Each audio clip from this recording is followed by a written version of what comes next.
really committed because we have some really tough competition. So, including one of our trustees who has a previous commitment to the So first of all, again, I'd like to thank Ann Fisher, who has stepped in to take the minutes for us again today.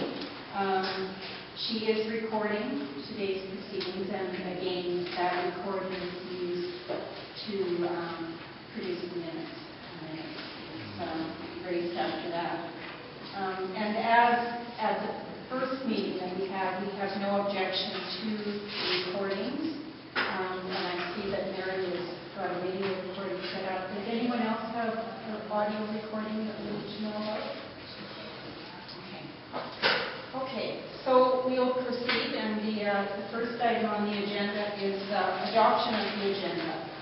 So the trustees have before them the agenda, and I have a number of revisions. I don't know if you do, so maybe I'll tell you mine first. First one, under business arising, I'd like to add an item under 4C called legal matters. Under item number 6, reports, Under business arising 4C, we're adding and legal matters. So our in-camera meeting dealt with personnel and legal matters. Under reports, item 6E, we have a legal report.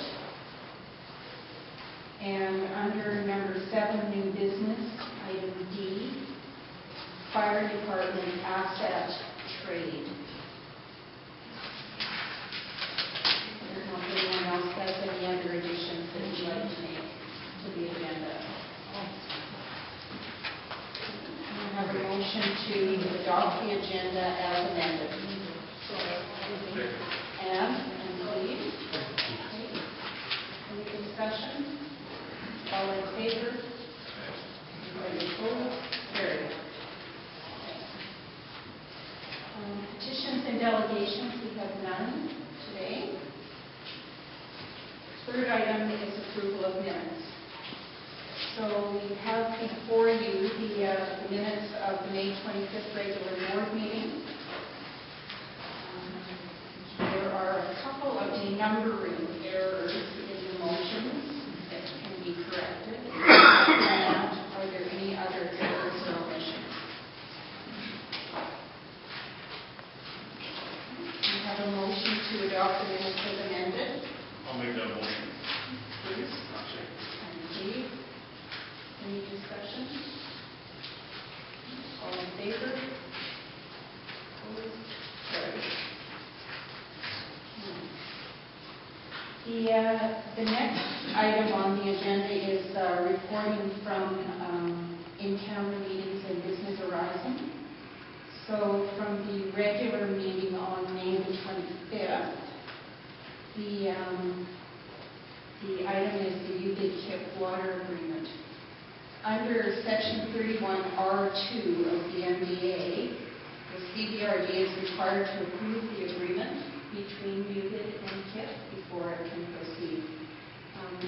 And there was a question about whether we had to forward the signed agreement to the CBRD to begin that process. I have talked to them, and I have been advised that the CBRD and KIP lawyers are already on it. So there's no further action needed from UBID about that. And it will come before the CBRD board in due course.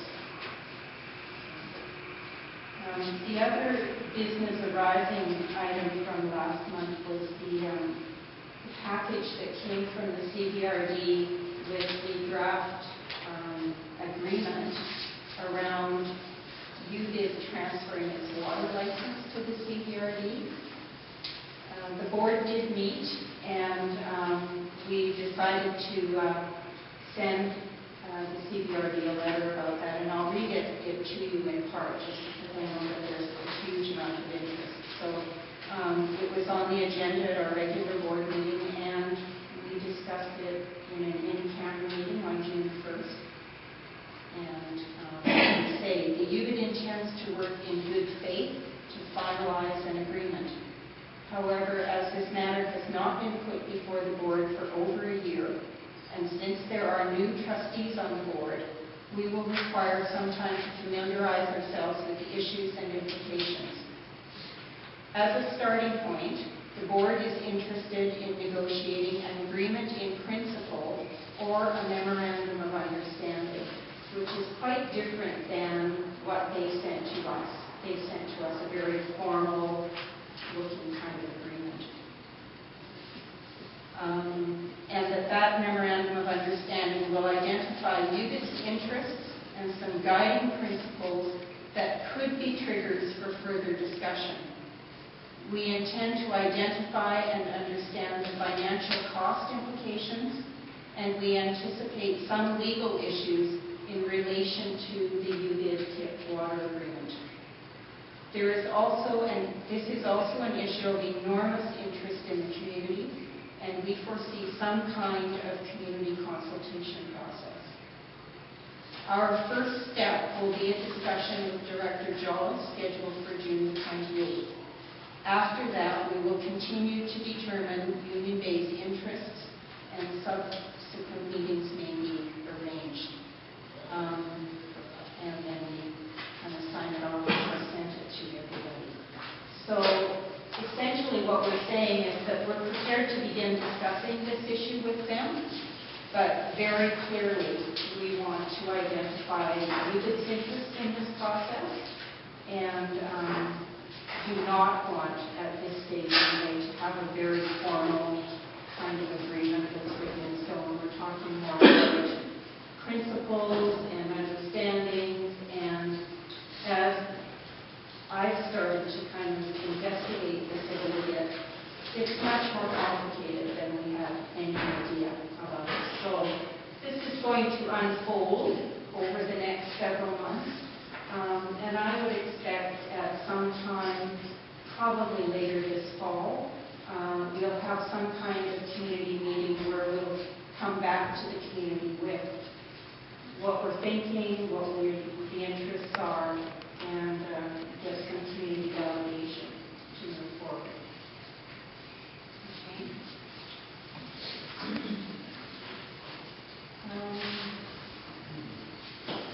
The other meeting that we want to report back on is a meeting that we had on June the 1st, where we dealt with personnel and legal matters. And we want to inform the community that the personnel issue that we dealt with at that meeting was related to appointing the volunteer community participants for the Finance and Capital Planning Committee. So when Bruce gives his financial report later, he'll talk more about that. So we have appointed people to that committee. And we had an in-camera meeting today that I want to report on. And again, we dealt with personnel and legal matters. It's starting to sound a bit repetitious. Today we appointed 3 people to the Public Works Committee, community volunteer participants, and Dave can talk about that when he does his report. We want to report on a legal matter, which is a landowner who is suing the Union Bay Improvement District for an issue around capital expenditure charges and water hookup costs. Our insurance has assigned a law firm to act in our defense, and that law firm is Carter & Lawton, and they're based in Victoria.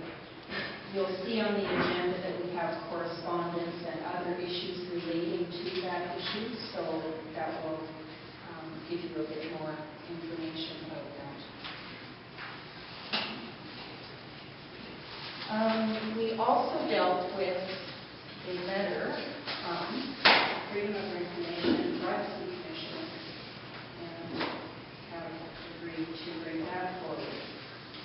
So what this issue is about is that In December, 2 emails were sent by the administrator to 2 lawyers acting on behalf of UDID and to all of the trustees on the board. And attached to those emails was the oath of confidentiality that was signed by 2 trustees. Included on that oath of confidentiality were the trustees' social insurance numbers and dates of birth. The authority that UDID has to collect those 2 pieces of information is because UDID pays trustees honorarium.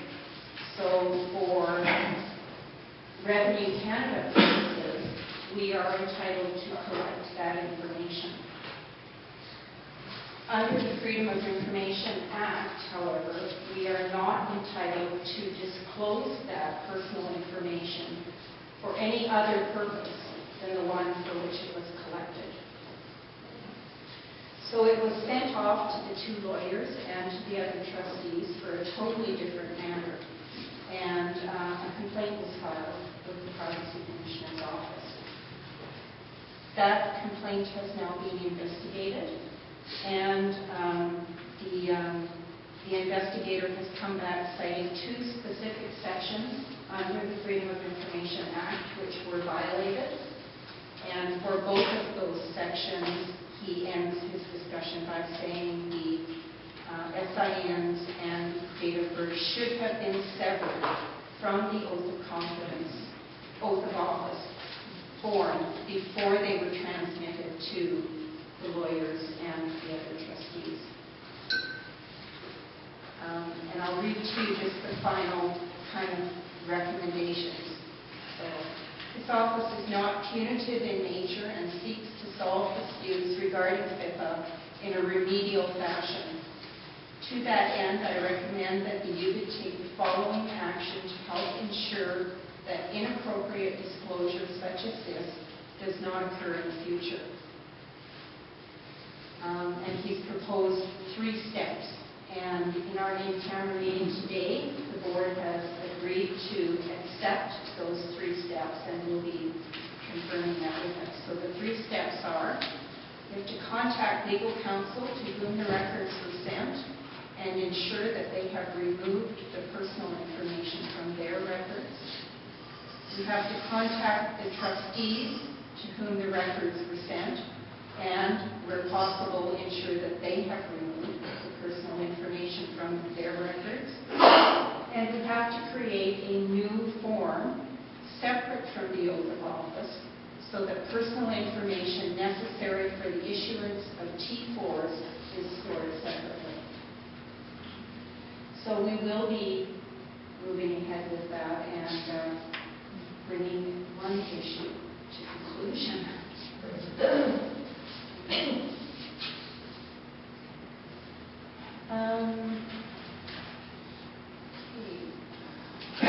The other thing that I want to report from our in-camera meeting today is just to let you know that Brenda will be returning to work tomorrow. And we did meet with the acting administrator to talk about a number of administrative kind of matters. So,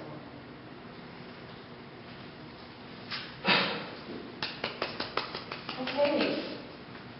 The next item on the agenda is correspondence, and we'll have a pile of correspondence.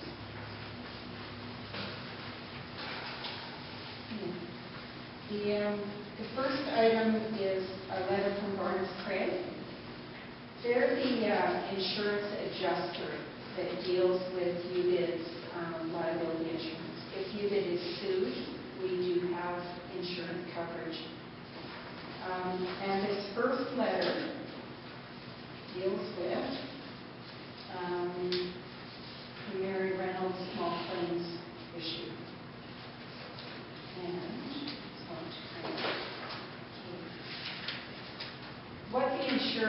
what the adjuster has said in this letter is that the insurer, who is Aon Reed Stenhouse, reserves the right to determine whether they're going to cover us. And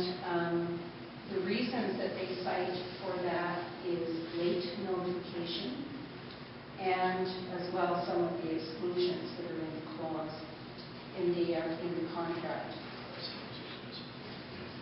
The second letter, however, is from the actual insurer saying that after all is said and done, they have decided to cover us. Okay. So what we're faced with at this point is paying a deductible, which is $2,500.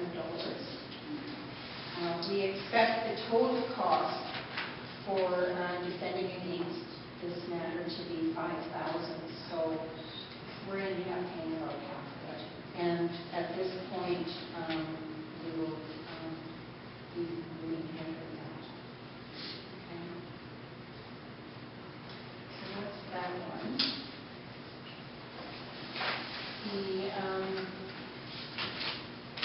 The next correspondence is a letter from Ed Grant, and she has asked to have her name removed from the remuneration committee that was established at the annual general meeting, and attached to your package with the reply, basically saying that we have agreed to do that.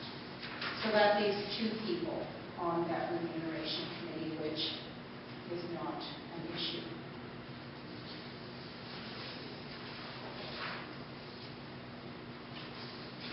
So that's an information item. The next one is a decision from the trustees. We have a letter before you, which is a request from the Deep Bay Improvement District to go in with them and 4 other improvement districts in the area to see if we can develop a group request for proposals for auditing fees for 2011. As you know, in 2010, the auditing fees jumped from $8,400 to $15,000, and we had very little notice about that. So, although we don't expect that it will be $15,000 again this year, we're wanting to see if we can negotiate a better deal with the auditor. So I'd like to ask for a motion from the trustees regarding whether you want to participate in this group request. I'll make that motion that we do participate in that request. I think it's worthwhile to, if we get a better brief on that, auditing fees at the end of the year. Makes sense? Second, please.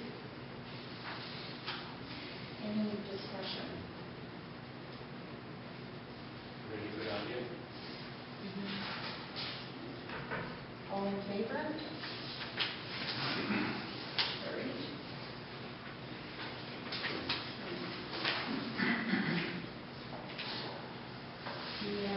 The next piece of correspondence that you have in your package is a series of emails that I had with Jane Jensen regarding capital expenditure charge of $8,100 and $500 charge for hooking up water.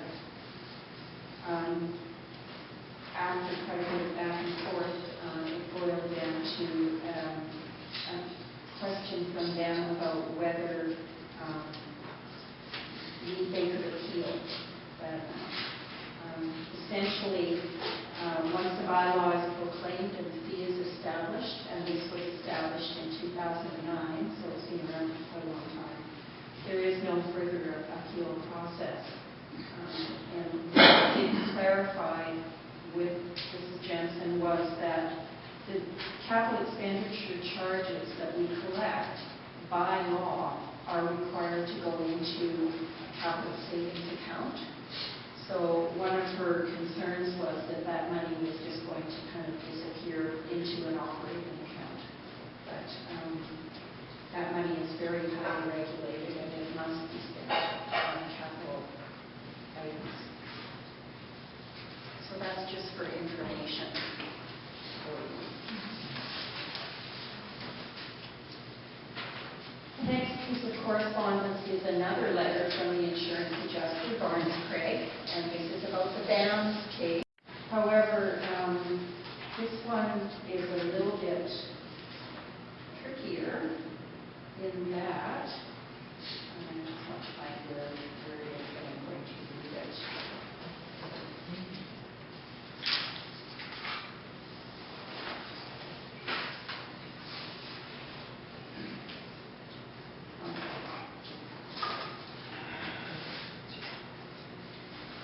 This one isn't concerned so much about the exclusions in the policy, but about the late filing.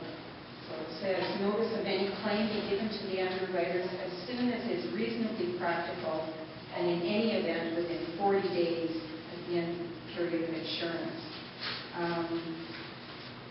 This claim was initiated in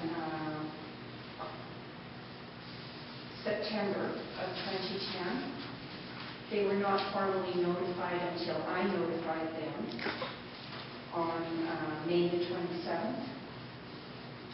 So what they're saying is that because it is so late, and not only is it late, it's also we're into a whole different year for policies, that they're going to reserve the right on whether they cover this or not. They have nevertheless appointed a lawyer to act in our defense, and that's a good sign, because at least they're going that step and saying that they're going to defend us. But whether they pay the bill in the end, we don't know. And we just have to wait and see what they do at the end. Okay, and again, it's $2,500 deductible for that. So again, that's information that the board knows about already. The next item is a report that we received from Community Consulting Services, and you've got that before you. Essentially, the administrator and previous chair engaged this consultant to attend the annual general meeting, to take notes, and to advise the chair and the administrator on the proceedings as the meeting progressed. We've now received a bill for this of $813, and we have before you the report. So my question to the board, and unfortunately Alan's not here, I'm wanting some assessment from you about whether you think that this represents value for money and how you'd like to handle it.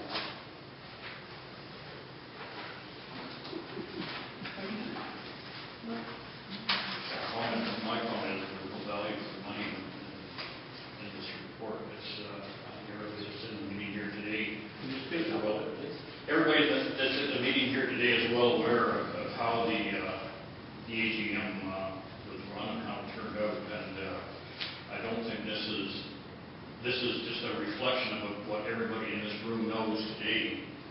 And I don't think there's any value whatsoever in this report. And I don't think that it was properly administered to have this consultant attend the AGM. I certainly wasn't aware that he was engaged to participate. And can I just interrupt you before we get into a discussion about this? I think procedurally probably what we need is some kind of a motion, and then we can go to the discussion. And maybe before we do that, I'll read out some of the highlights of the report just so that you have a sense of what we're talking about. The comments are, it's a one-page bullet kind of summary, and it addresses some issues around the agenda, around the chair, the administrator, and the other presenters, around reports, and the elections. So in the agenda section, it says that the agenda was clear and concise. The process to amend it appeared unclear, and that there should have been a number of strategically placed microphones in the room. The presenters the suggestion is to consider a raised podium. For under reports, it's suggested that the reports be handed out ahead of time and be made available for landowners, and that the presentation should be short and concise. In the election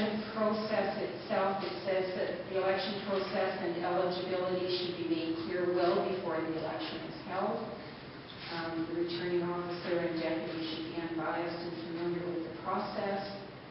A full accounting of the results should be presented, and the ballot should be kept for at least 3 weeks. And that's the report. So can I have a motion from somebody about what you think you'd like to do? Well, I'll make the motion that we just tell him that he wasn't never received instructions from the board to come. It was done purely by the administrator, and as I think you said before, there was no purchase order involved. Well, let me back up. I don't want to get into making motions that are not legal. Okay. The administrator does have the authority to make financial decisions within the budget up to $500. So technically, she did have the authority to ask him to come, and from reading the emails, Alan did confirm that. So, I mean, it's not a matter that Brenda didn't have the authority to do this. Okay. The board may not have known, but she did have the authority to do this. My question to you is, how do you want to deal with the consultant about the bill and the quality of the report? Well, I think we should question it. I think we should make a motion. Make a motion to contact the owner of the consulting business and perhaps make an offer to him that we can pay half of that. I don't think that there's value for money, and I don't know if half of that amount would be more palatable. I don't know if we can not pay it off. So basically to consult with him and to negotiate with him. Okay. Seconder? I'll second that. And Bruce? Any further discussion? I think make clear in any correspondence with him that his services will be no longer required.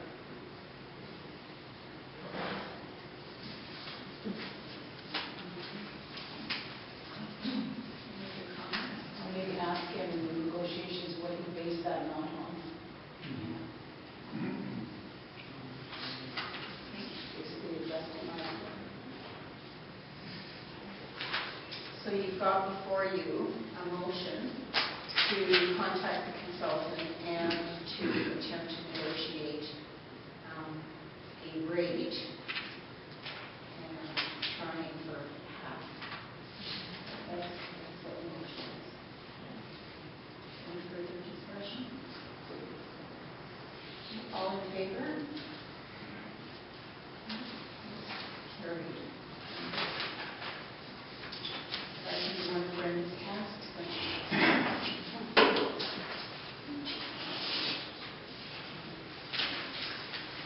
So that ends the correspondence. Okay. So now we're on to reports, and I'll ask Anne to present the fire rescue report. Okay. We had a fire committee meeting last evening, and just the normal meeting instead of the committee that we're going to be forming with community members, because we don't have enough members coming forward yet to want to join this committee. I have 3 people, 2 of whom are snowbirds, so if anybody is wanting to come forward to participate in that committee, please let me know. I'm going to make a decision or have to have a committee formed by the end of the month.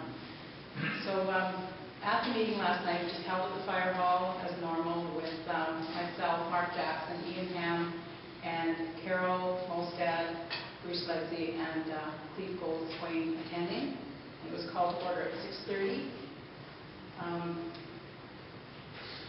There were 7 incidents reported the past month, 3 first responders, 3 MVA motor vehicle incidents, and 1 ambulance assist. We discussed fire bans and that there's a $365 fine for non-compliance. And there are 1 to 6 MBAs attended to by the UBID Fire Department per year. And we now have our new fire truck, and to the best of my knowledge, it was picked up today. It was paid for yesterday, and all the insurances were handled, and the transfer costs. And we had to pay an extra charge of $117 to ICBC for the new truck. And the decals have to be redone on the side, so the fire chief said that one of the members would hopefully do that at a lower cost than it would be to hire somebody.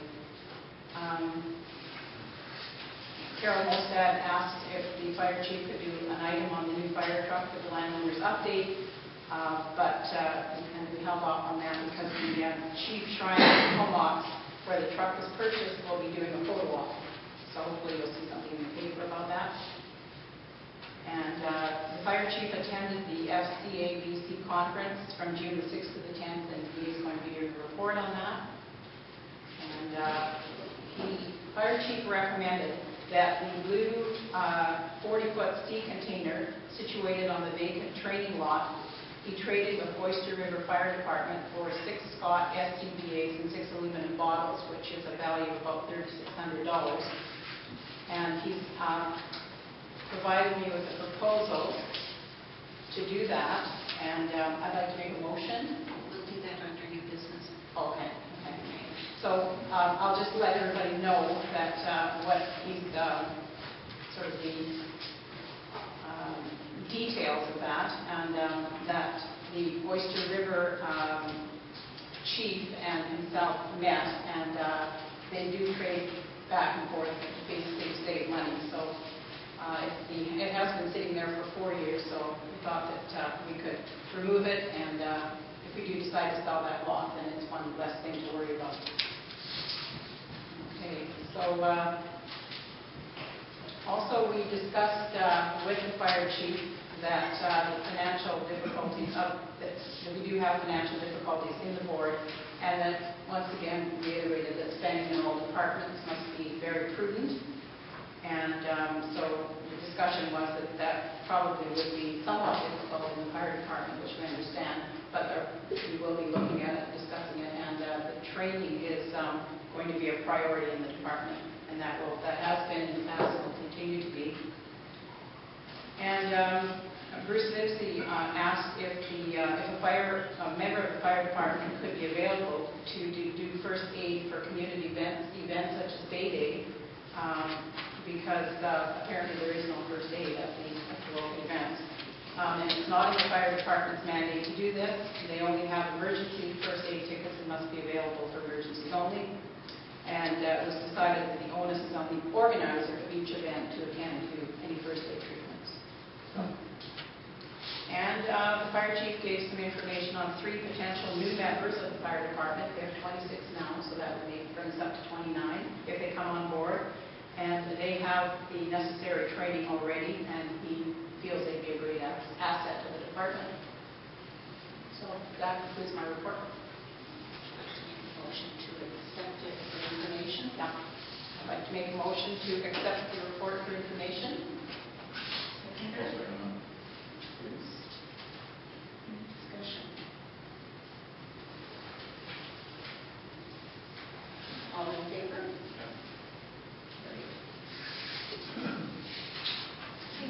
Public Works report, please. There's a Public Works meeting which was held on the 2nd of June. The attendance were myself, Lee Goldstein, Public Works Superintendent Dan McGill.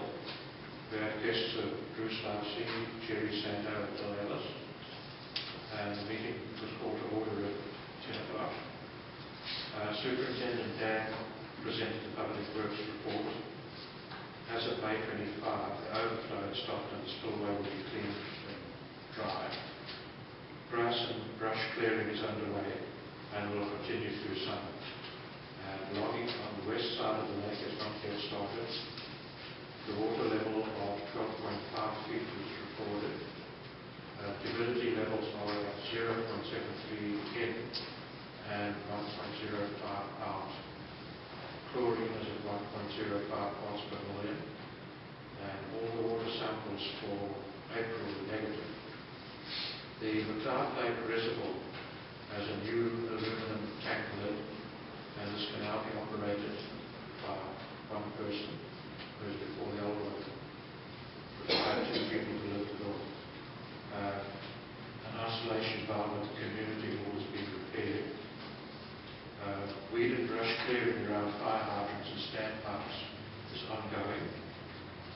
aid inspections. I'm not clear what aid inspection is. But the all hydrants will be starting in July. And Superintendent McGill presented a list of 5 to do job estimates. However, none of these jobs are urgent, and they'll be put on hold until the financial position of UBIT is urgent. The formation of the Public Works Committee was discussed, and at that point input from the guests were invited, and a lot of free flow of ideas and opinions were expressed. The meeting adjourned at 11:05. The report was compiled and presented by myself.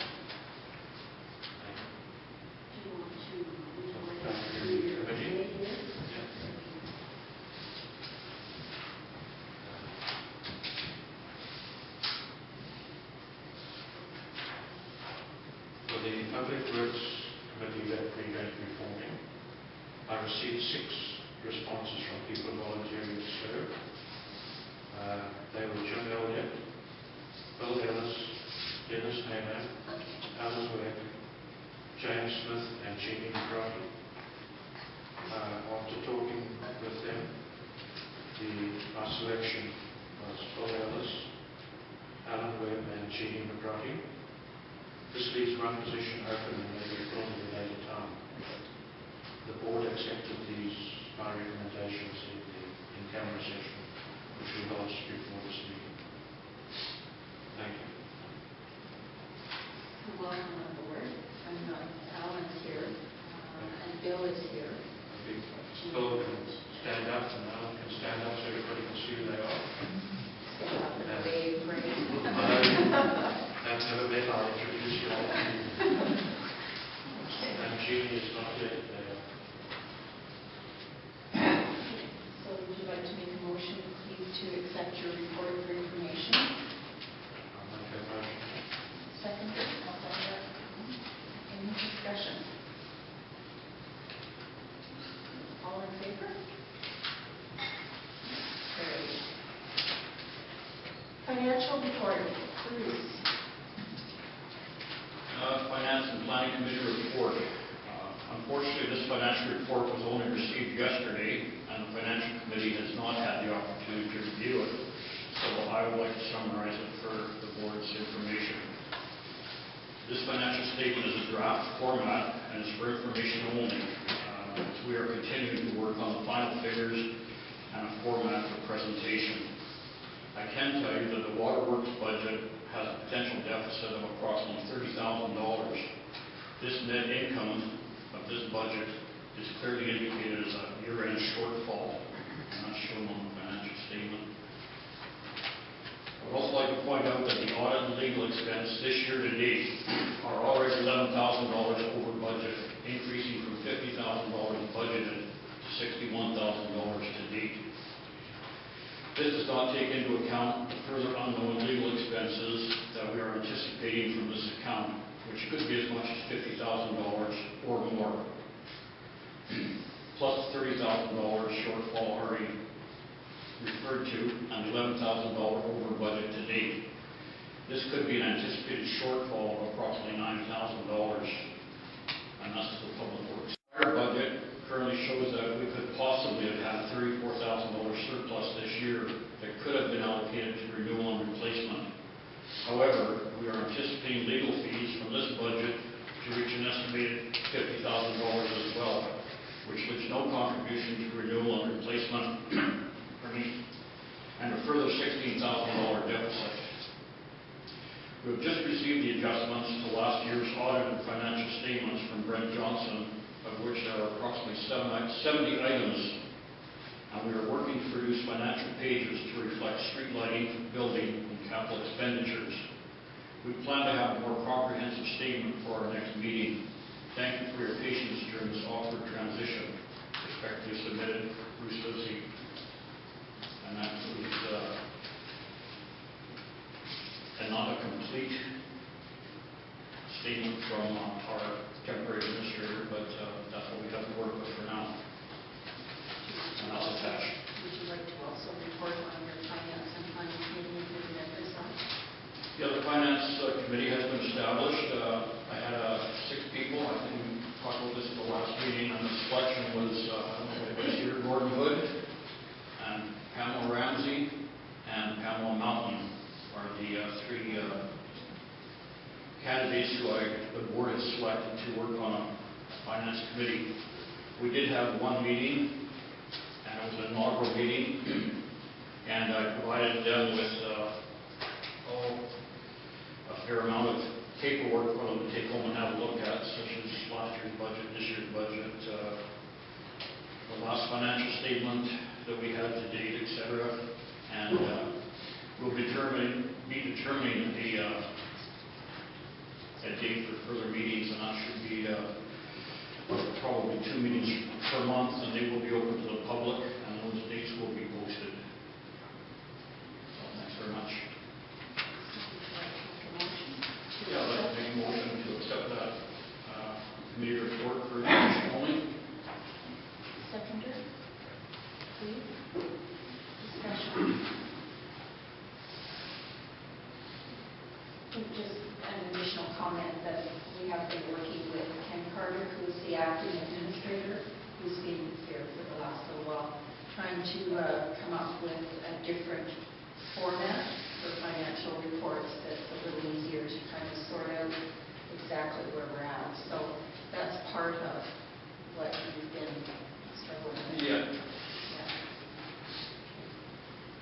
Okay. Any further discussion? All in favor? Carried.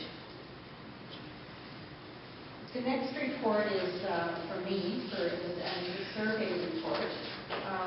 This is the survey that was sent out by UBID in mid-April, asking people to respond to 2 questions. And the 2 questions were, are you interested in UBID becoming part of the Comox Valley Regional Water Supply, which supplies bulk water? And secondly, are you interested in having the entire water supply and distribution system transferred to a local service area of the CBRD? I've done just a little summary of that, and essentially there were about 800 surveys that were sent out. So every single landowner for every single property got a survey. That's why it's 800 and not the 640 hookups that we have. 97 people responded. So that represents about 12% of the total that we sent out. The responses for both questions were very similar, and for yes and no. So there's no clear opinion at all out there. About 40% of the people that responded to whether they wanted to be part of the regional water supply system said yes, which is about 5% of the total number of surveys. And 43% of the people that responded said no. Okay. In terms of whether they want to turn it all over to a local service area of the CBRD, slightly different kind of numbers. 38% of the people said yes, turn it over. 52% of the people that responded said no. That only reflects 5 and 6% of the total that was sent out. So it's a very small little snapshot of what people think. There were a number of kind of issues with that survey, one being that because it went to every single parcel owner, if somebody owned 5 or 6 parcels, they could have submitted 5 or 6 responses. And in fact, out of the 97 people that did respond, there were multiple responses from the same people. So I think that influences the outcome. There were also a number of kind of issues in the design of the survey that made it a bit unclear for people about what they were being asked for. And the response rate is low and there is no clear kind of opinion one way or the other.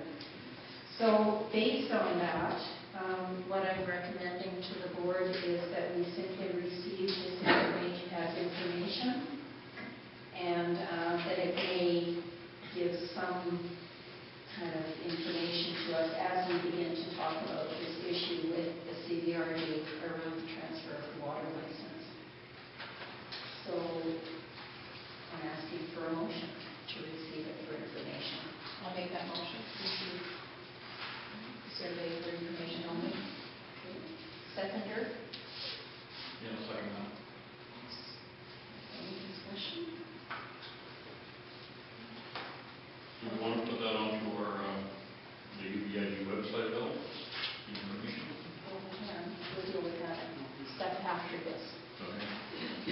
Just the other thing is that there were a number of comments that people wrote on forms, and in the report, I just simply recorded all of those comments verbatim.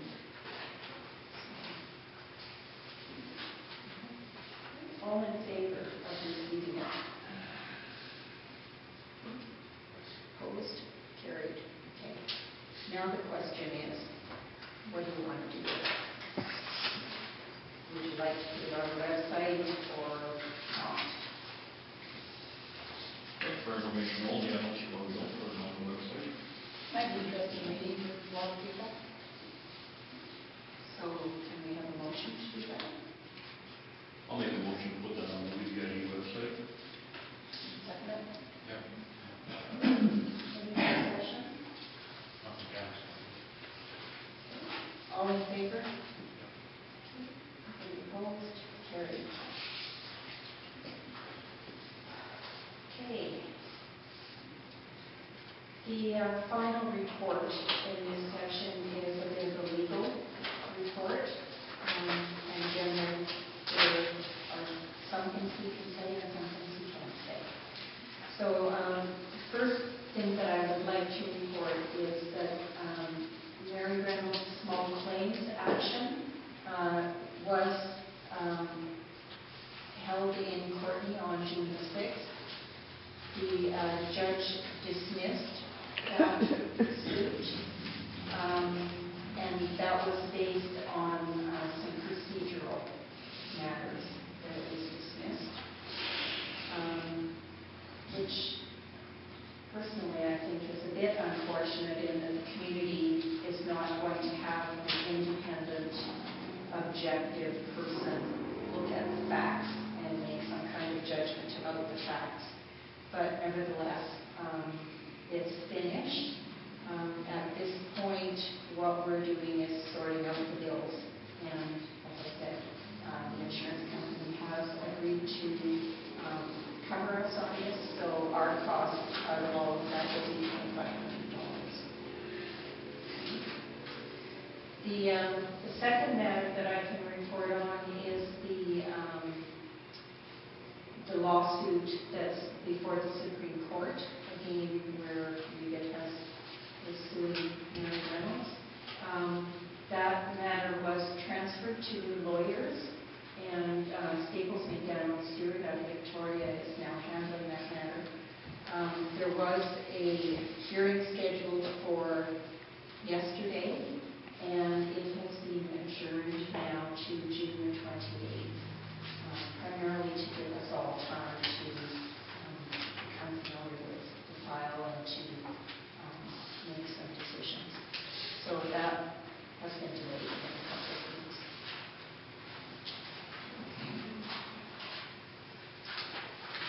Okay, now we're on to new business.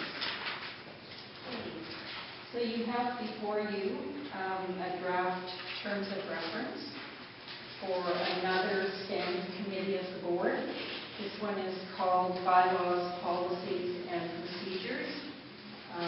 It's almost identical in structure to the previous board committee.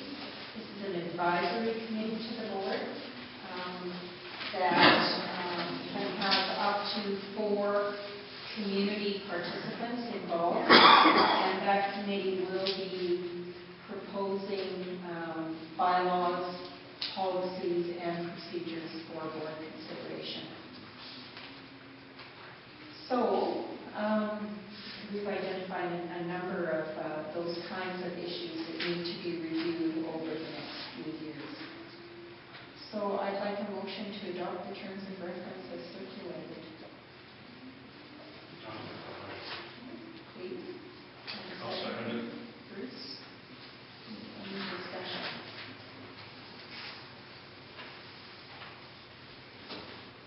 Okay. All in favor? Opposed? None? Carried. Okay, now this is a brand new committee of the board, so there is no chair for this committee. So I'd like a motion from my colleagues about who the chair should be. I'd like to make a motion that Carol chair this committee. I'll second that.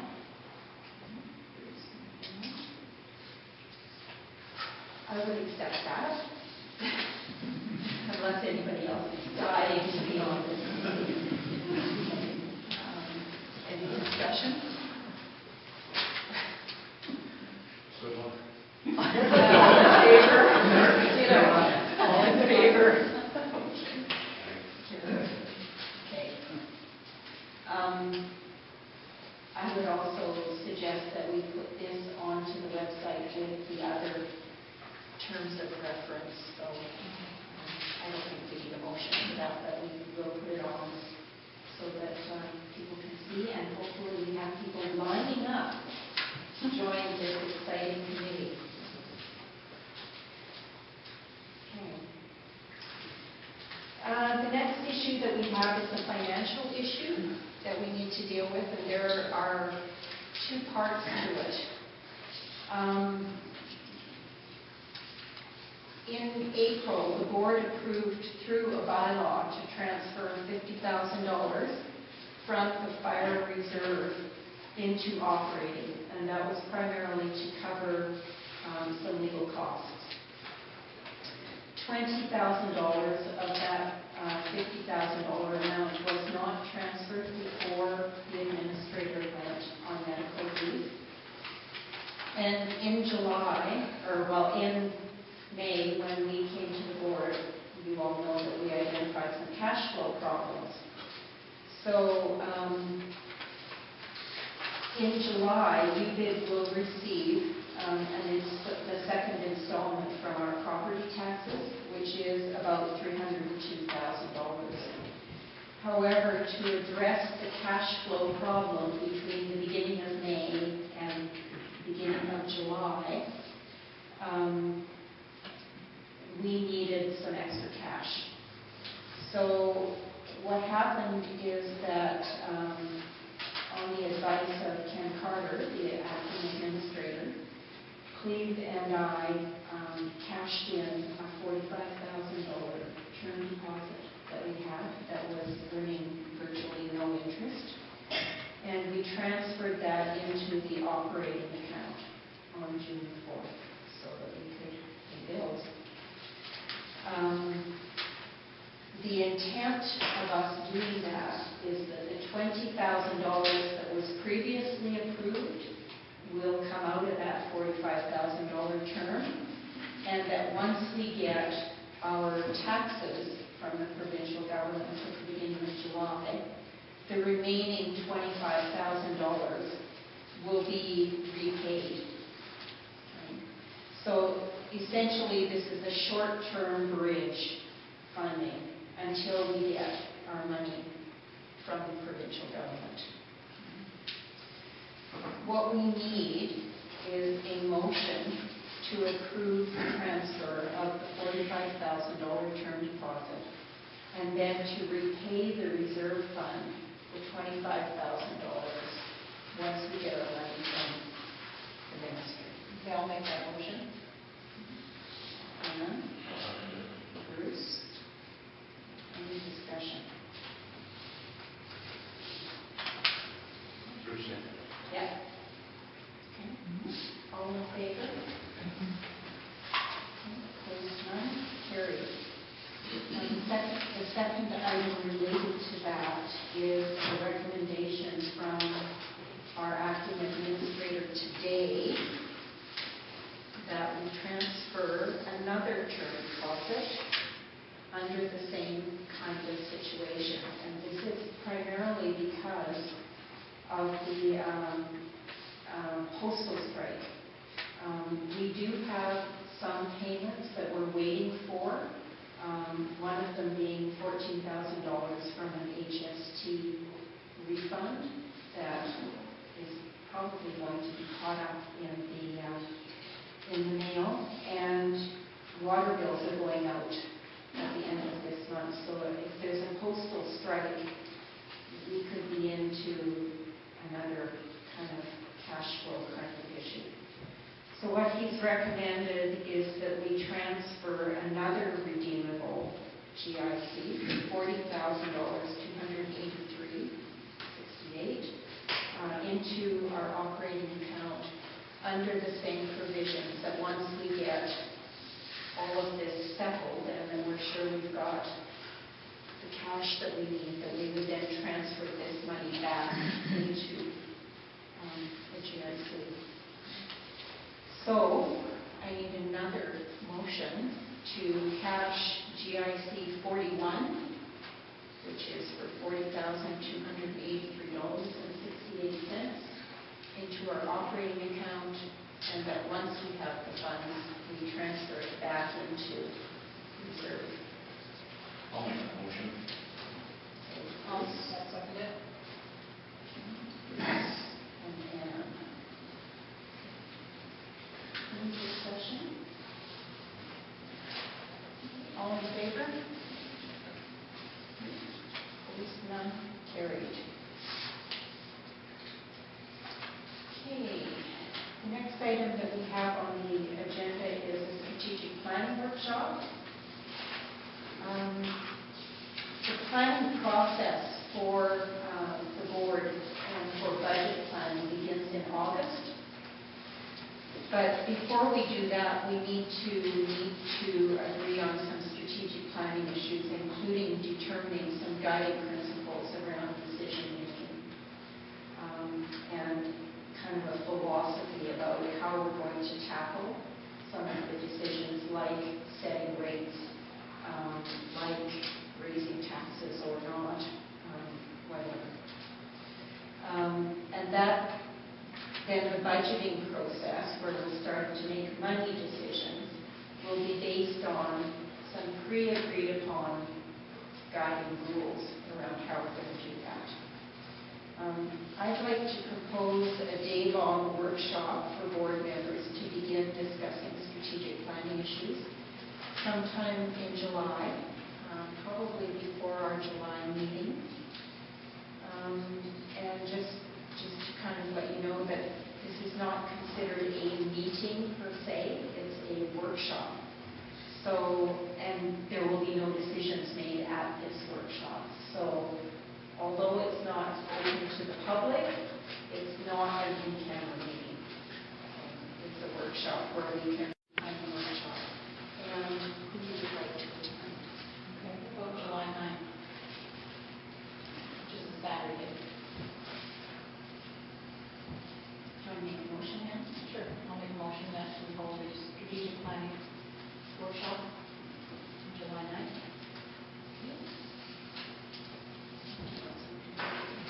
I'll second that motion.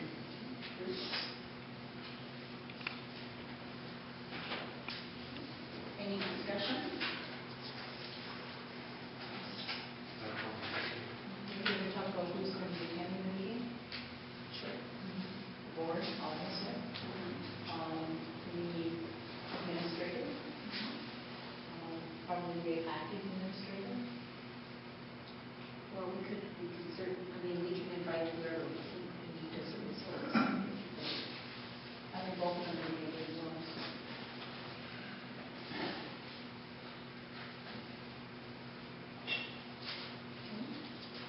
Fire chief? Pardon me? Fire chief? No, sir. I don't think so. Go with this one?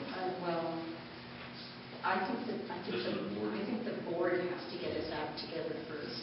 I mean, Okay. if we wanted to then maybe have another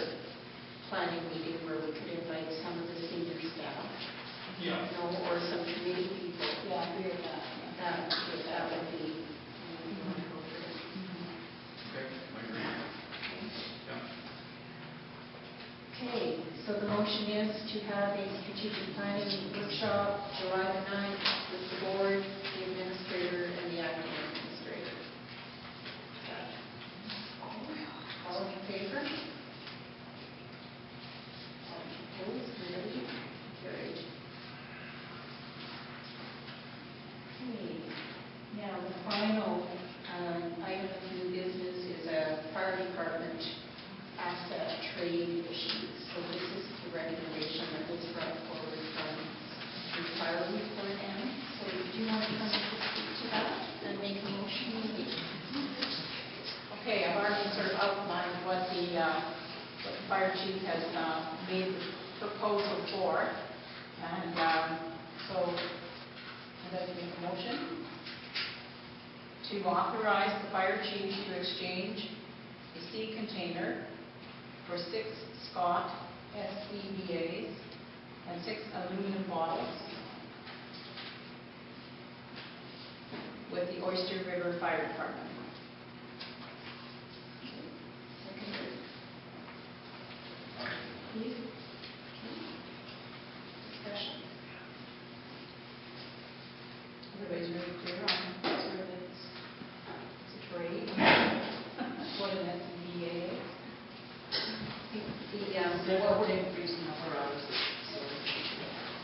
What we're talking about is that long blue metal box that's on the McLeod Road lot, you know, where they practice their fire and stuff. Ken says, or Mark says that long blue one has never been used, and it's not likely to be used, and it would cost a fair amount of money to set it up properly so that it could be useful to the fire department for practices. So that's what he's proposing to trade for these, what is it in? SCBAs. So limited breathing apparatuses. Right.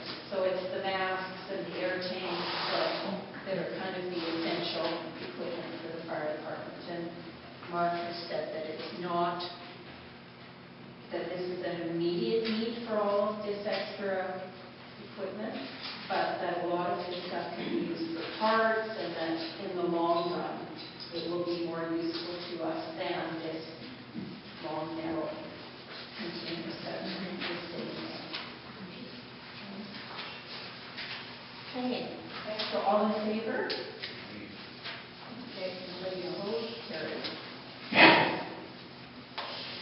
Okay.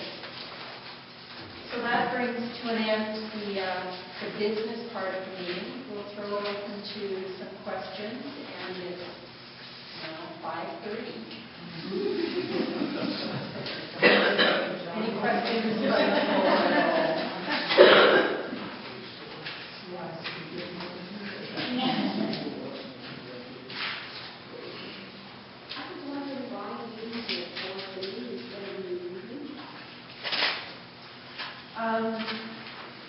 Meetings were set at 4:30 about a year ago when primarily Alan was, when he was chair, but it was primarily because of his work, and that he had requested that it was easier to come directly from work rather than go home and come back. Does he live in Campbell River or? It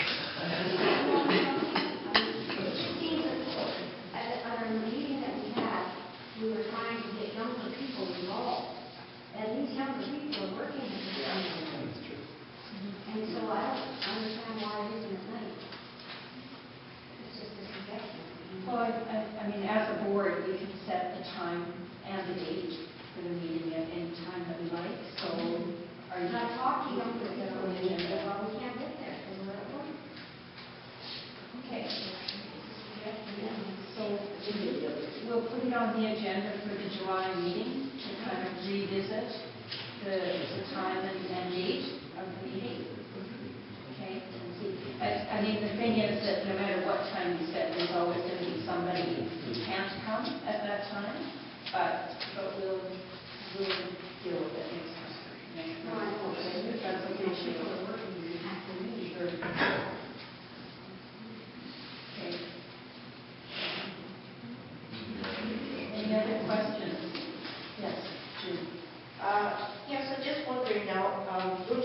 very bleak picture of all of the debts and all the departments and everything. And you're talking about the property taxes will be coming in, portion of, and will any of those taxes be able to go towards some of these debts, or is this? What Bruce was talking about was the budget. Yes. Okay? Yes. So with the budget, which is kind of your plan for the year on what you plan to spend, what he was saying means that if we continue to plan to spend the way that budget has been laid out, and we go ahead and spend the maximum in every category, then we are looking at some kind of a deficit. Right, Yeah. but there are always debts that have to be paid. Yes. Is that possible? In other words, how Yeah. close are we to bankruptcy? Oh, no, we're not close to bankruptcy. I think that we have some challenging decisions ahead of us. I think that the board and the finance committee is going to have to look at a whole range of options to address this. And it could include some reductions in the budget. Although there are limitations to what can happen with the budget. Your biggest costs are fixed costs that can't be changed, i.e. personnel. Okay. We're certainly going to be looking at some efficiency kinds of things and looking at what really is a priority.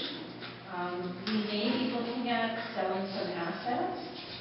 We may be looking at having to do a short-term loan. I think at this point, we haven't really Exhausted. Well, and we haven't really sat down and taken a really hard look at what are the options and what do we need to do. We're still trying to sort out getting a really accurate picture of where we stand with things. But it's not a good news financial picture. I don't want to gloss over it.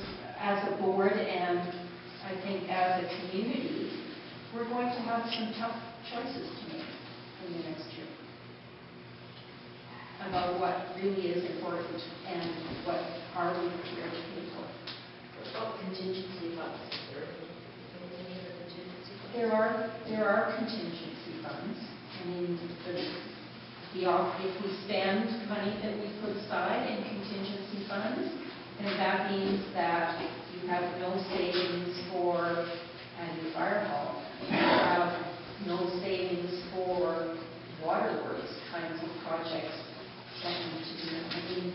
What you're doing basically is spending your savings account. This hasn't been done. Well, these two term deposits that we're kind of shuffling in and out are part of our contingency funds. Yeah.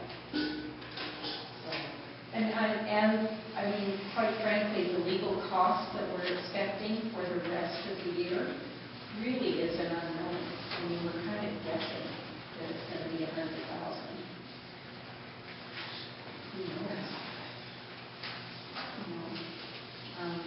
And our finance committee and Bruce and the entire board is really going to have to get down to some brass tacks over the summer for sure, and probably again come back to the landlords by the fall to talk about what we're going to do.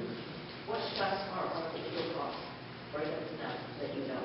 Well, right now we're about $16,000 over budget between waterworks and fire. And the budget was $106,000 total. Yeah. 106. So we're 16 over that already in legal. Yes. I heard from Mr. Godfrey in the last meeting. He told me this happens every year. Every year it happens the same thing. We're behind until the money starts to come in. Now, is there a trend for that? It happens every year. I'd like to hear from Mr. Godfrey get up and explain it to us when he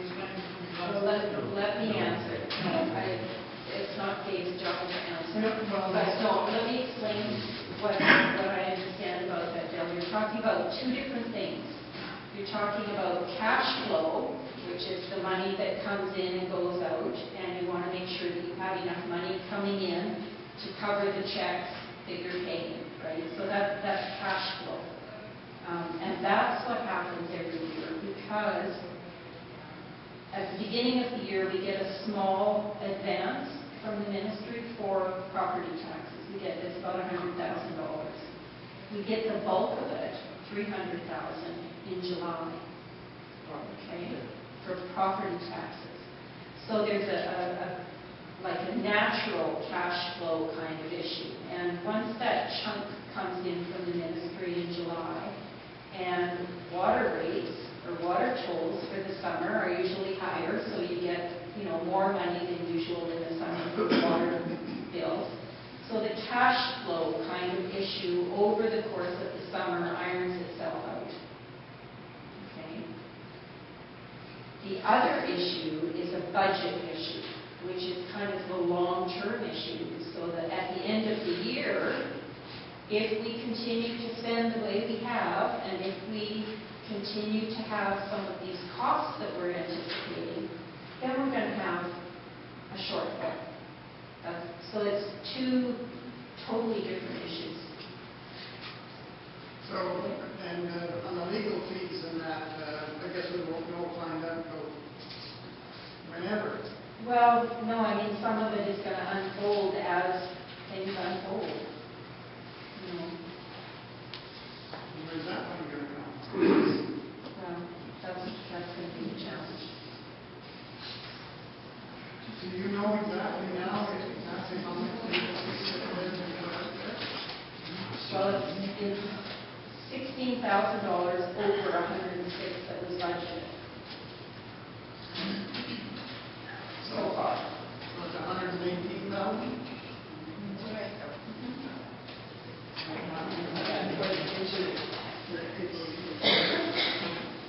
Any other questions?